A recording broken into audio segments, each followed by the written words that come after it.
And I'm going to start with now. These verses here in Isaiah are just talking about the millennial reign, but there's some really good verses.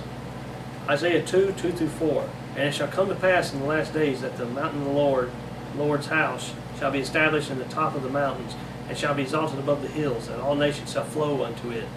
And many people shall go and say, Come ye, and let us go up to the mountain of the Lord, to the house of the God of Jacob, and he will teach us of his ways, and we will walk in his paths. For out of Zion shall go forth the law, and the word of the Lord from Jerusalem. And he shall judge among the nations, and shall rebuke many people. And they shall beat their swords into plowshares, and their spears into pruning hooks. Nation shall not lift up sword against nation, neither shall they learn war anymore. How about that? Think about it. Nobody is going to Jerusalem and going to the mountain of the Lord, going to the Lord's house in Israel now to try to learn the ways of the Lord and learn about the God of Jacob. They hate God now. They hate God. They hate the God of Israel. They hate Christ. Nobody likes Israel. Everybody hates the Jews. Nobody's going there now. And think about this.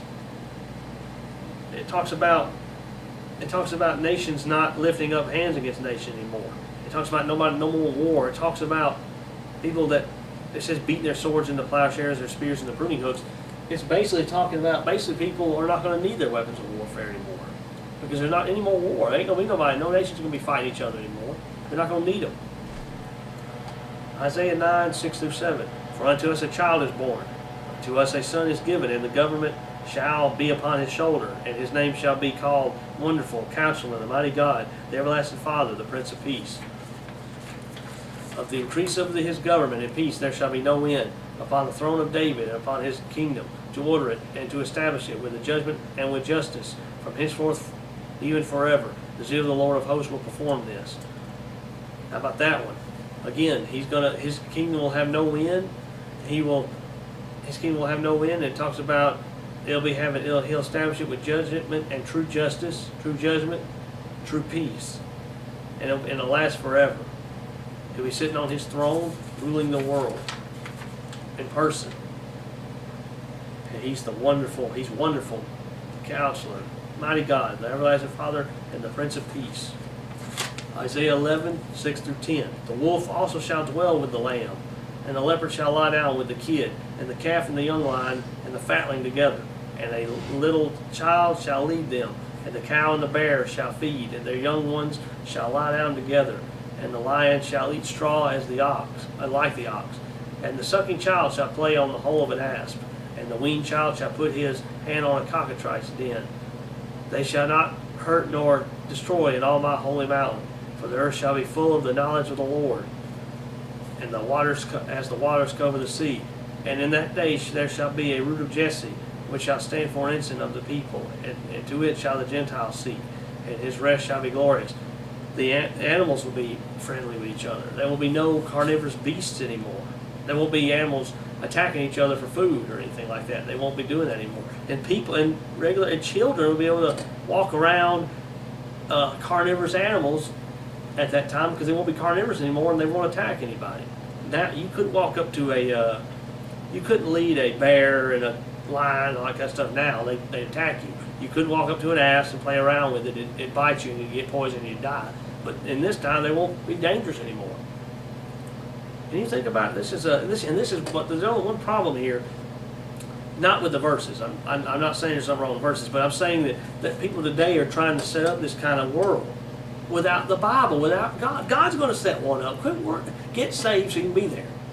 If you want to see all this, you're going to have to get saved. The people today are trying to come up with communism. It's supposed to set up a utopia, a perfection. It's not going to do it. Man's in behind it. It's not going to work. If you look at communist governments, it doesn't work. Just need to quit trying it. People are just stupid and think it's going to work. They want the government to set up this perfect world and everything. They want to set up, try to make it where animals love each other and try to make it where we love animals, all this kind of stuff, and all this kind of weird stuff. I'm telling you, it's dangerous. You need to just get saved so you can live in a perfect world that only God can set up.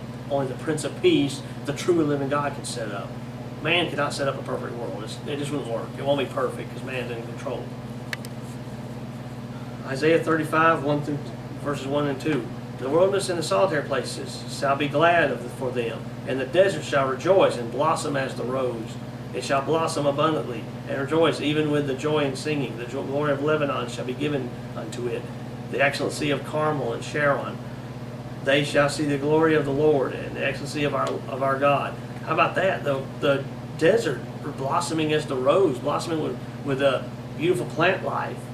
The desert is a bare and desolate place. Not anymore. During this time it won't. It's going to blossom with roses and plants and water. It's going to be a beautiful, it'll become paradise like the whole earth will become paradise, including the desert. Isaiah 35, 5 through 10. Then the eyes of the blind shall be opened, and the ears of the deaf shall be unstopped. Then shall the lame leap as an hart, and the tongue of the dumb sing. For in the wilderness shall waters break out, and streams in the desert. And the parched ground shall become a pool, and the thirsty land springs of water. In the habitation of dragons, where each lay, shall be grass with reeds and rushes, and a highway shall be there, and a way, and it shall be called the way of holiness. The unclean shall not pass over it, but it shall be for those, the wayfaring men. Though fools shall not err therein. No lion shall be there, nor any ravenous beast shall go up thereon. It shall not be found there, but the redeemed shall walk there, and the ransom of the Lord shall return and come to Zion with songs and everlasting joy upon their heads. They shall obtain joy and gladness, and sorrow and sighing shall flee away. What a great kingdom this is going to be. You cannot say none of this about all the other man-made kingdoms of the earth. Maybe as prosperous as some of them were, you cannot say none of this about them. Talking about lame men being able to walk, dumb means they can't talk. That's what dumb means in the Bible. It's not talking about they're stupid. It's talking about that they can't speak. It's talking about them talking, singing. The wilderness, waters will break out throughout the wilderness. The desert streams will break out in the desert. The parched ground, that's like desert, dry ground, will become like pools. There'll be thirsty land, springs of water. The habitation of dragons, which live most in the desert and barren places. There'll be grass and reeds and rushes. There'll be a highway there. There won't be no wickedness there. There won't be no sin there. There'll be the wayfaring men, the saved men will be there. The saved men will be there. The righteous will be there. The fools, there won't be no fools there. No ravenous beasts will be there of any kind. The redeemed will walk there.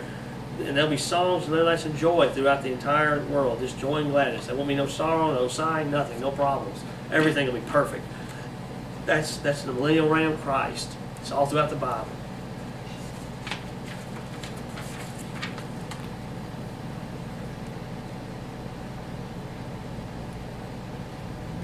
Isaiah 51, verse 3. For the Lord shall comfort Zion. He will comfort all her waste places, and he will make her wilderness like Eden, and her desert like the garden of the Lord. Joy and gladness shall be found therein, thanksgiving and the voice of melody.